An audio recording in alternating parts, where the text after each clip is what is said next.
Le second livre des Chroniques, chapitre 30.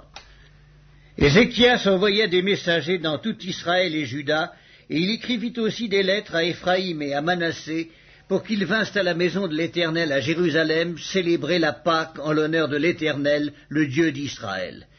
Le roi, ses chefs et toute l'assemblée avaient tenu conseil à Jérusalem afin que la Pâque fût célébrée au second mois, car on ne pouvait la faire en son temps, parce que les sacrificateurs ne s'étaient pas sanctifiés en assez grand nombre, et que le peuple n'était pas rassemblé à Jérusalem.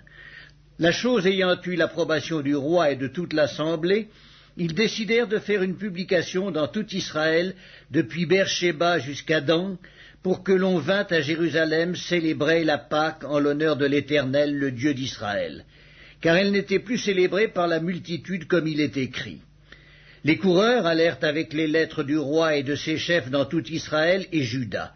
Et d'après l'ordre du roi, ils dirent, « Enfants d'Israël, revenez à l'Éternel, le Dieu d'Abraham, d'Isaac et d'Israël, afin qu'il revienne à vous, reste échappé de la main des rois d'Assyrie. Ne soyez pas comme vos pères et comme vos frères, qui ont péché contre l'Éternel, le Dieu de leur père, et qui l'a livré à la désolation, comme vous le voyez. Ne raidissez donc pas votre cou comme vos pères. Donnez la main à l'Éternel, venez à son sanctuaire, qu'il a sanctifié pour toujours, et servez l'Éternel votre Dieu, pour que sa colère ardente se détourne de vous. Si vous revenez à l'Éternel, vos frères et vos fils trouveront miséricorde auprès de ceux qui les ont emmenés captifs, et ils reviendront dans ce pays. Car l'Éternel votre Dieu est compatissant et miséricordieux, et il ne détournera pas sa face de vous si vous revenez à lui. Les coureurs allèrent ainsi de ville en ville dans le pays d'Éphraïm et de Manassé, et jusqu'à Zabulon. Mais on se riait et l'on se moquait d'eux. Cependant quelques hommes d'Azer, de Manassé et de Zabulon s'humilièrent et vinrent à Jérusalem. Dans Juda aussi la main de Dieu se déploya pour leur donner un même cœur et leur faire exécuter l'ordre du roi et des chefs selon la parole de l'Éternel. Un peuple nombreux se réunit à Jérusalem pour célébrer la fête des pains sans levain au second mois. Ce fut une immense assemblée. Ils se levèrent et ils firent disparaître les autels sur lesquels on sacrifiait dans Jérusalem, et tous ceux sur lesquels on offrait des parfums, et ils les jetèrent dans le torrent de Cédron. Ils immolèrent ensuite la Pâque le 14e jour du second mois. Les sacrificateurs et les Lévites, saisis de confusion, s'étaient sanctifiés, et ils offrirent des holocaustes dans la maison de l'Éternel. Ils occupaient leur place ordinaire, conformément à la loi de Moïse, homme de Dieu, et les sacrificateurs répandaient le sang qu'ils recevaient de la main des Lévites. Comme il y avait dans l'assemblée beaucoup de gens qui ne s'étaient pas sanctifiés, les Lévites se chargèrent d'immoler les victimes de la Pâque pour tous ceux qui n'étaient pas purs, afin de les consacrer à l'Éternel. Car une grande partie du peuple, beaucoup de ceux d'Éphraïm, de Manassé, d'Issachar et de Zabulon, ne s'étaient pas purifiés, et ils mangèrent la Pâque sans se conformer à ce qui est écrit. Mais Ézéchias pria pour eux en disant « Veuille l'Éternel qui est bon, pardonner à tous ceux qui ont appliqué leur cœur à chercher Dieu, l'Éternel, le Dieu de leur père, quoiqu'ils n'aient pas pratiqué la sainte purification. » L'Éternel exauça Ézéchias, et il pardonna au peuple. Ainsi les enfants d'Israël qui se trouvèrent à Jérusalem célébrèrent la fête des pains sans levain pendant 7 jours, avec une grande joie.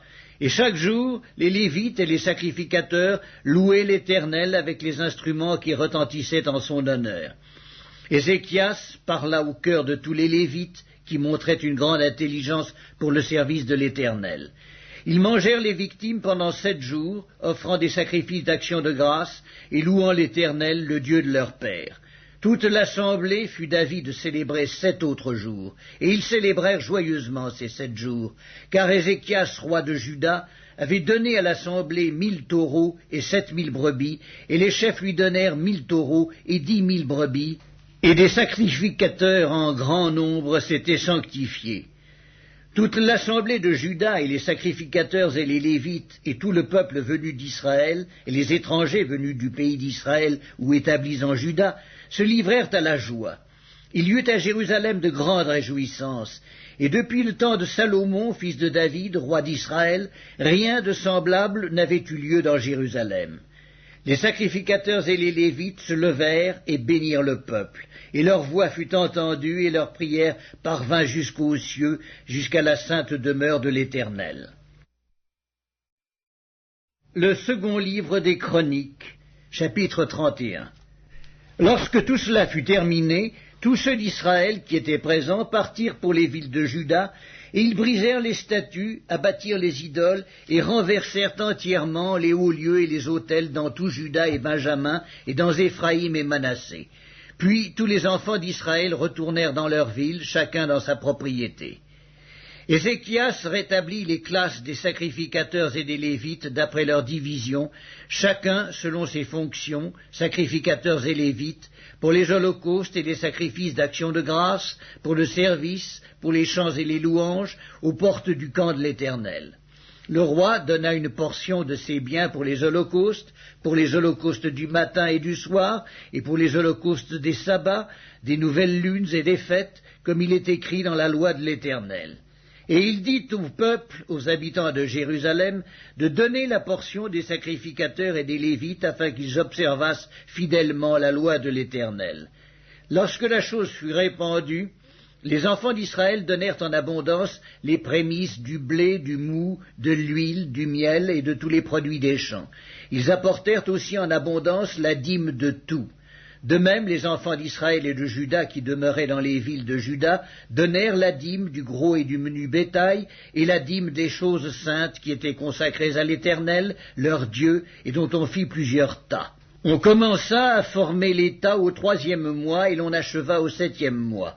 Ézéchias et les chefs vinrent voir les tas et ils bénirent l'Éternel et son peuple d'Israël. Et Ézéchias interrogea les sacrificateurs et les Lévites au sujet de ces tas. Alors le souverain sacrificateur Azaria, de la maison de Sadoc, lui répondit « Depuis qu'on a commencé d'apporter les offrandes dans la maison de l'Éternel, nous avons mangé, nous nous sommes rassasiés, et nous en avons beaucoup laissé, car l'Éternel a béni son peuple, et voici la grande quantité qu'il y a de reste. » Ézéchias donna l'ordre de préparer des chambres dans la maison de l'Éternel, et on les prépara. On y apporta fidèlement les offrandes, la dîme et les choses saintes. Le Lévite Conania en eut l'intendance et son frère Skiméi était en second. Jéiel, Azazia, Nakat, Azaël, Jérimoth, Josabad, Eliel, Gismakia, Makat et Benaja étaient employés sous la direction de Conania et de son frère Skiméi, d'après l'ordre du roi Ézéchias et d'Azaria, chef de la maison de Dieu. Le Lévite Coré, fils de Jimna, portier de l'Orient, avait l'intendance des dons volontaires faits à Dieu pour distribuer ce qui était présenté à l'Éternel par élévation et les choses très saintes.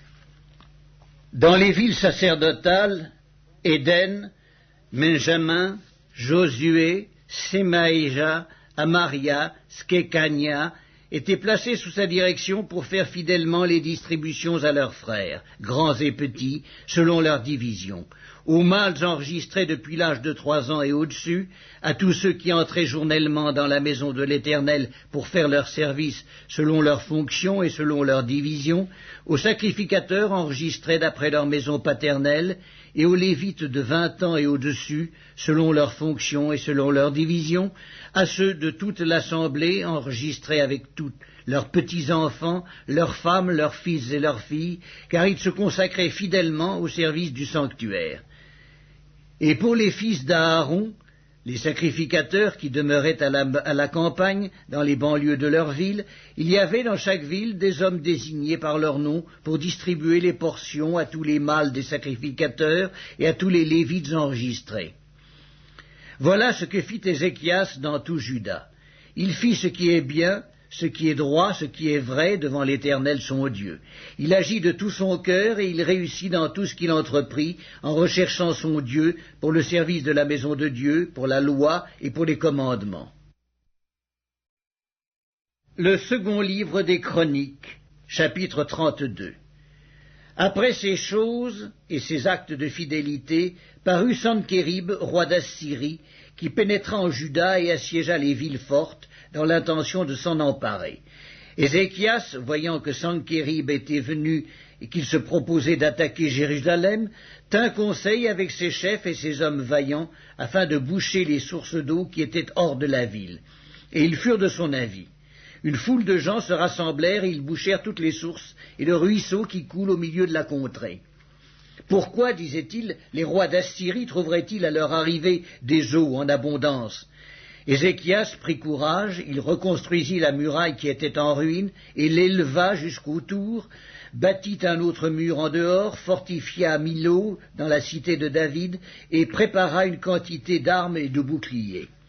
Il donna des chefs militaires au peuple et les réunit auprès de lui sur la place de la porte de la ville. S'adressant à leur cœur, il dit « Fortifiez-vous et ayez du courage, ne craignez point et ne soyez point effrayés devant le roi d'Assyrie et devant toute la multitude qui est avec lui, car avec nous il n'y a plus qu'avec lui. Avec lui est un bras de chair et avec nous l'Éternel, notre Dieu, qui nous aidera et qui combattra pour nous. » Le peuple eut confiance dans les paroles d'Ézéchias, roi de Juda. Après cela, Sankérib, roi d'Assyrie, envoya ses serviteurs à Jérusalem, pendant qu'il était devant Lachis avec toutes ses forces. Il les envoya vers Ézéchias, roi de Juda, et vers tous ceux de Juda qui étaient à Jérusalem, pour leur dire « Ainsi parle Sankérib, roi d'Assyrie. Sur quoi repose votre confiance pour que vous restiez à Jérusalem dans la détresse ? Ézéchias ne vous abuse-t-il pas pour vous livrer à la mort par la famine et par la soif, quand il dit « L'Éternel notre Dieu nous sauvera de la main du roi d'Assyrie » N'est-ce pas lui, Ézéchias, qui a fait disparaître les hauts lieux et les autels de l'Éternel, et qui a donné cet ordre à Juda et à Jérusalem? Vous vous prosternerez devant un seul autel, et vous y offrirez les parfums. Ne savez-vous pas ce que nous avons fait, moi et mes pères, à tous les peuples des autres pays? Les dieux des nations de ces pays ont-ils pu délivrer leur pays de ma main? Parmi tous les dieux de ces nations que mes pères ont exterminés, quel est celui qui a pu délivrer son peuple de ma main pour que votre Dieu puisse vous délivrer de ma main? Qu'Ézéchias ne vous séduise donc point et qu'il ne vous abuse point ainsi. Ne vous fiez pas à lui, car aucun dieu d'aucune nation ni d'aucun royaume n'a pu délivrer son peuple de ma main et de la main de mes pères. Combien moins votre Dieu vous délivrera-t-il de ma main? Les serviteurs de Sankérib parlèrent encore contre l'Éternel Dieu et contre Ézéchias son serviteur.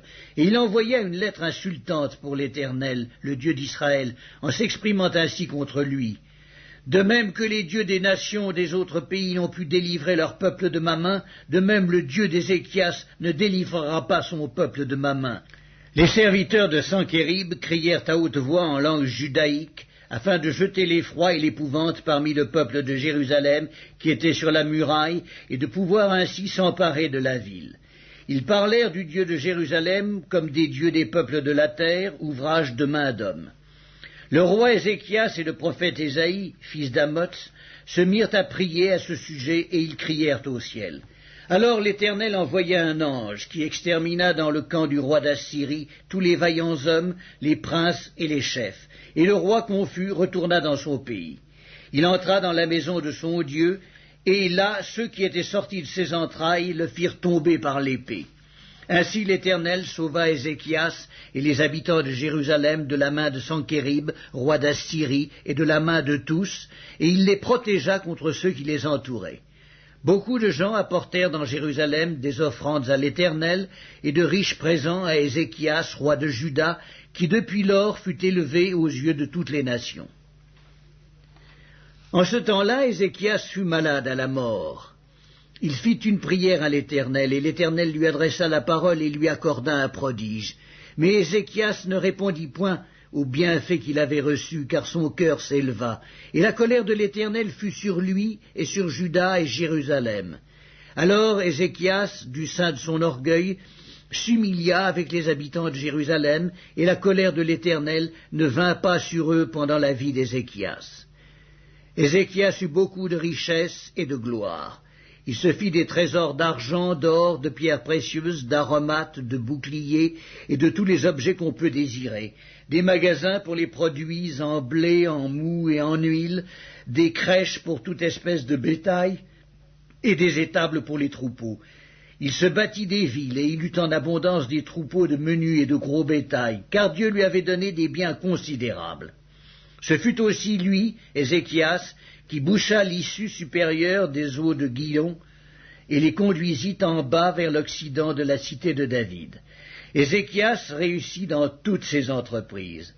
Cependant, lorsque les chefs de Babylone envoyèrent des messagers auprès de lui pour s'informer du prodige qui avait eu lieu dans le pays, Dieu l'abandonna pour l'éprouver, afin de connaître tout ce qui était dans son cœur. Le reste des actions d'Ézéchias et ses œuvres de piété, cela est écrit dans la vision du prophète Ésaïe, fils d'Amoz, dans le livre des rois de Juda et d'Israël. Ézéchias se coucha avec ses pères, et on l'enterra dans le lieu le plus élevé des sépulcres des fils de David. Tout Juda et les habitants de Jérusalem lui rendirent honneur à sa mort, et Manassé, son fils, régna à sa place.